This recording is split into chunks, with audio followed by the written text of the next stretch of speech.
যেন আকাশে উড়লেন German freestyle motocross rider Luke Ackermann. ৪০ metre লাফ দিলেন তিনি। মাঝ আকাশে ভেসে থাকা অবস্থায় পেরিয়ে গেলেন হাইওয়ের বিশাল সাইনবোর্ড আর ৯ মিটার উঁচু ব্যারিয়ার।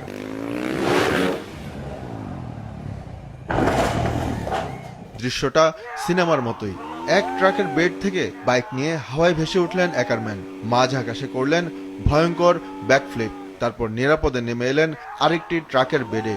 সবকিছুই ঘটেছে চলন্ত ট্রাকের ওপর। প্রথম ট্রাক চলছিল ঘন্টায় ২০ কিলোমিটার গতিতে, সেখান থেকে বাইক তুলে মিলিত গতিতে ছুটলেন ৭৪ কিলোমিটার বেগে। কোনো স্পিডোমিটার ছাড়াই শুধু টিমের সিগন্যাল মেনে সফল হলেন তিনি। অ্যাকারম্যান পরে জানান, এটি তার জীবনের সবচেয়ে নিখুঁত জাম্প। ট্রাক চালকরা একেবারে নিখুঁতভাবে লাইন ধরে গতি বজায় রেখেছিলেন। সামান্য হেরফের হলে ট্রাকের উপর রাখা